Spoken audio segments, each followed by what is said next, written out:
तो क्वेश्चन है देखिए चैप्टर 1 का 3 bells ring at intervals of 48 seconds, 72 seconds and 108 seconds. If they ring together at 8 am, at what time will they ring together? वो कह रहा है कि सपोज करो हमारे पास बेल्स हैं कुछ, एक का जो टाइम है रिंग करने का वो है 48 सेकंड, यानी कि वो हर एक 48 सेकंड के बाद में रिंग करती है, बजती है। ऐसे ही जो दूसरी वाली है वो 72 सेकंड पर बजती है, और जो थर्ड वाली रिंग है हमारे पास बेल है वो 108 सेकंड पर रिंग करती है। ठीक है, अब वो कह रहा है कि उसने ऐसा किया किसी ने भी कि 8 बज रहे थे, 8 बजे तीनों को एक साथ शुरू कर दिया। अब हमें सोचना है कि पहली वाली 48 पर बजेगी, दूसरी वाली 72। अब वो कह रहा है कि अब नेक्स्ट टाइम कौन सा आएगा कि जब ये दोबारा से बजेंगी, यानी कि किस टाइम बजेंगी, 8:05 पर, 8:10 पर, 8:20 पर, है ना। तो यानी कि एक चीज़ हमें क्लियर हो रही है कि आने वाले टाइम में ही ये रिंग करने वाली है। एक छोटा सा चार्ट मैंने बनाया है इसको समझने के लिए, इससे घबराना मत, सिंपल ही है बिल्कुल ग्राफ चार्ट। यहाँ पे ऐसे समझो इसको कि फर्स्ट टाइम जब तीनों की तीनों बेल रिंग करती हैं वो टाइम होता है 48 सेकंड पर। ये तो हो गया देखो बेल 1, ठीक है। बेल 1 जो है हमारी ब्लू कलर से शो कर रखी है, बेल 2 जो है वो हमारी रेड कलर से शो कर रखी है, बेल 3 ग्रीन कलर से शो कर रखी है। ओके, तीन ही कलर है यहाँ पे, bell 1 blue, bell 2 red, bell 3 जो है वो ग्रीन कलर से।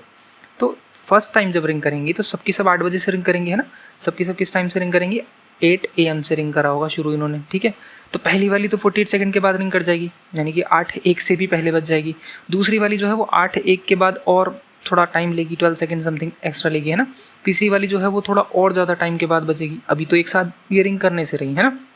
सेकंड टाइम जब ये रिंग करती हैं तो सेकंड टाइम पहली वाली जो है 96 सेकंड के बाद, ये मैंने टोटल टाइम लिया है ना, स्टार्टिंग यानी कि 8 बजे के बाद से 96 सेकंड के बाद बजेगी, ठीक है।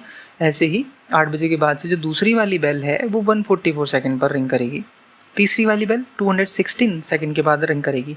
अब क्वेश्चन ये कह रहा है कि भाई ये कब एक साथ बजेंगी, थर्ड टाइम में भी एक साथ नहीं आ रही। देखो ये बहुत ऊपर है, ये नीचे है ना।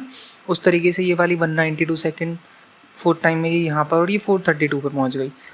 जब हमने ट्राई कर करके देखा, बहुत टाइम हो गया, बहुत टाइम के बाद हमने देखा कि बेल 1 जो है इधर देखिए बॉक्स में छोटे से, बेल 1 जो है वो रिंग करती है 9 टाइम्स। तब उसके बाद में एक ऐसा टाइम आता है जब वो साथ में बजेंगी। बेल 1 तो है 9 टाइम्स पर रिंग करेगी, बेल 2 को 6 टाइम रिंग करना पड़ेगा, और बेल 3 को 4 टाइम्स रिंग करने में ही वो सब के सब बराबर आ जाएंगे। और वो जो टाइम हमें मिला, कॉमन टाइम जो मिला, वो मिला हमारा 432, ठीक है।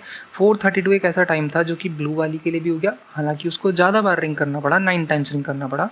जो रेड वाली थी, है ना, बेल 2 जो थी, उसको 432 पे पहुंचने के लिए 6 टाइम्स रिंग करना पड़ा, और जो ये वाली थी ये 4 टाइम्स में ही 432 पे पहुंच गई थी। तो दैट मीन्स कि हमने इनको मल्टीप्लाई किया था। मल्टीपल तो देखा हमने, इसका टेबल ही तो पढ़ रहे हैं, 48 2 96, 48 3 इतना, 48 इस तरीके से, है ना। तो मल्टीपल हो गया, और ये एक ऐसा नंबर आया जो कि सभी में कॉमन था, तीनों के तीनों में सेम आया, ठीक है। बेशक से ज़्यादा टाइम लगाओ, किसी को कम टाइम लगाओ, है ना।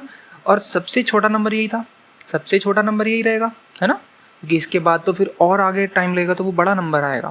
तो हमारा सबसे पहला टाइम यही है, तो इसको हम बोलते हैं लोएस्ट हो गया, और कॉमन भी था तो मल्टीपल ये वाले आए ही हैं, तो इसलिए हम इसका क्या फाइंड करेंगे, LCM फाइंड करेंगे इस केस में हम। चलो वापस क्वेश्चन पे आ जाते हैं। क्वेश्चन का सॉल्यूशन आपको ऐसे लिखना है, वो ग्राफ नहीं बनाना। तो देखो क्या लिखना है, सबसे पहले तो हमारा काम ये होता है कि हमें ये जानना होता है कि हमारे पास में जो वैल्यूज़ हैं वो क्या हैं। लाइक अगर कोई किसी जंग पे जा रहा है तो उसे ये तो देखना पड़ेगा कि मेरे पास हथियार क्या क्या हैं। तो सबसे पहले आपको वो अपने हथियार या फिर जो गिवन वैल्यूज़ हैं वो लिखनी है। तो आपने क्या लिखा, टाइम इंटरवल्स क्या क्या है, 48 सेकंड है, 72 सेकंड्स एंड 108 सेकंड्स है ना। तो ये आपने यहाँ पे राइट कर दिया। अब आपको ये पता होना चाहिए कि हमें अटैक कहाँ करना है, राइट। हमारा काम क्या है, तो वो नीचे क्या लिखा उसने कि भाई वो 8 बजे बजी थी, उसके बाद at what time they will ring together, अब कब बजेंगे दोबारा से। तो हमारा क्या फाइंड करना है हमें, नेक्स्ट टाइम दे रिंग टुगेदर, है ना, कब वो बजेंगी। तो अब हमने ये चीज़ तो देख ली कि भाई पीछे से भी हमने देखा था कि यहाँ पे जो है क्या बना था, इनका मल्टीपल आया था, कॉमन वाला सबसे छोटा, यानी कि LCM फाइंड करना था इससे। हम वापस आ जाते हैं, तो हम क्या करेंगे, LCM फाइंड करने के लिए हमें प्राइम फैक्टराइजेशन करना होगा। प्राइम फैक्टराइजेशन के लिए कुछ इस तरीके से हमें प्राइम नंबर्स के फैक्टर्स निकालने होते हैं। अब हम साइड में गए, एक लाइन ड्रॉ करी और ये हमने निकालने शुरू कर दिए। बेटा रफ में भी करना ही होता है अपने, तो बेटर ये है कि आप सामने से इधर लाइन ड्रॉ करें और इस चीज़ को इधर ही शो कर दें। तो छोटी मोटी मल्टीप्लिकेशन वगैरह वो यहाँ पे ना लिखें, क्योंकि वो फिर अच्छा नहीं लगता। जो इस तरह की चीज़ें हैं, लाइक प्राइम फैक्टराइजेशन आपको शो करना है, वो इस तरह की चीज़ें यहाँ पे आप शो कर सकते हैं, थोड़ा नीट एंड क्लीन तरीके से, ठीक है। अच्छा इंपैक्ट पड़ता है इस चीज़ का। तो यहाँ पे आपने इसको निकाला 2 to the 4 2 4 8, ये चीज़ें आपको आती हैं, है ना। यहाँ पे एक्सप्लेन नहीं करूँगा मैं इन चीज़ों को, टाइम नहीं लगेगा, टाइम वेस्ट नहीं होगा यहाँ पे फिर। तो 48 का जब हमने निकाला तो ये कितनी बार 2 आया यहाँ पे 1 2 3 4 टाइम्स, तो हमने यहाँ पे 1 2 3 4 टाइम्स 2 लिख दिया। 3 यहाँ पे कितने टाइम्स था, ओनली 1 टाइम, तो हमने इसको लिखा। उसके बाद में हम क्या करेंगे, इसका पावर्स की फॉर्म में लिखेंगे। मतलब 2 कितने टाइम्स आया था, 4 टाइम्स आया था, तो यहाँ पे 2 to power 4 लिख दिया, मल्टीप्लाई 3 कितने टाइम्स था, 1 टाइम था ओनली, तो 1 पावर ना भी लिखें तो चल जाता है। ऐसे 72 में 2 जो है वो 3 टाइम्स थे और 3 जो है वो 2 टाइम्स थे, ठीक है। अब 3 टाइम्स का मतलब 2 3 टाइम्स पावर आ गई, 3 के लिए 2 पावर्स आ गई। 108 में इस तरीके से लिखने के बाद में हमारा 2 की पावर कितनी बार आएगा, 2 टाइम्स, और 3 की पावर आएगी 3 टाइम्स, ठीक है। यहाँ तक क्लियर है ना। पहले हमने प्राइम फैक्टराइजेशन किया यहाँ पे साइड में, उसके बाद में हमने क्या किया, इन मल्टीपल्स में लिख लिया इनको, ये जो थे सामने वाले इनको यहाँ पे लिख लिया, फिर उसके बाद हमने इनको पावर्स में चेंज करते चले गए, ठीक है। अच्छा, अब क्या करना है एलसीएम के लिए। एलसीएम का सबसे बेस्ट तरीका ये है कि आप ये चेक कर लो कि यहाँ पे हमारे पास में नंबर्स कौन कौन से हैं। हमारे पास में नंबर्स हैं यहाँ पर 2 और 3, है ना। तो अब बताओ एलसीएम के लिए क्या करोगे आप। एलसीएम का एक तरीका तो हमारा सिंपल से ये होता था कि हम यहाँ से कॉमन नंबर निकालते थे कि ये हो गया हमारे पास में 2 हो गया, फिर ये हो गया, फिर जो नहीं भी होता वो भी लिखना पड़ता। तो बेस्ट तरीका इसका यही है। एचसीएफ का तो चलो फिर भी आप ये कॉमन तरीके से देख लेते थे, बट एलसीएम का सबसे बेस्ट तरीका ये है कि पावर्स में लिखो। उसके बाद में देखो highest power of the numbers, जो भी नंबर्स हैं, जैसे 2 था, हाईएस्ट पावर इन सब में, यहाँ पे 4 है, यहाँ 3 है, यहाँ 2 है, सबसे ज़्यादा किसकी है, 4, इसकी है, 4 है, 2 to power 4, ठीक है, यानी कि 48 में, ठीक है बेटा। अच्छा, हाईएस्ट पावर ऑफ 3 की कितनी है, सबसे ज़्यादा पावर यहाँ पे 1 थी, यहाँ 2 थी, यहाँ 3 थी, तो हमने पावर 3 लिख ली। अब निकलेगा इनका एलसीएम, लोएस्ट कॉमन मल्टीपल, ठीक है। तो 48 72 एंड 108, ठीक है। हमने सबसे हाईएस्ट पावर लिख लेनी है 2 to power 4, और 3 की पावर जो है यहाँ पर 3 थी। 2 to power 4 को जो हम ओपन करते हैं, 2 to the 4 to the 8 to the 16 आ गया।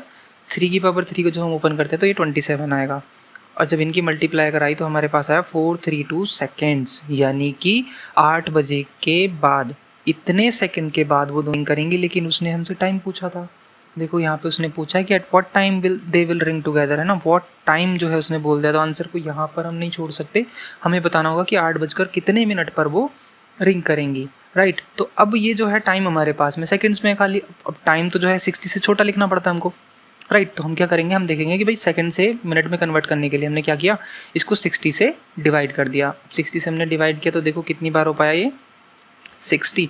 6 का टेबल हम अगर हम लेके देखें तो 420 जो है आता है 42 43 के अकॉर्डिंग, है ना। तो 67 जा 420, 8 टाइम्स में बड़ा हो जाएगा, 480 आ जाएगा। तो फिर हमने 420 ले लिया, और जब माइनस किया तो हमारे पास बचा 12।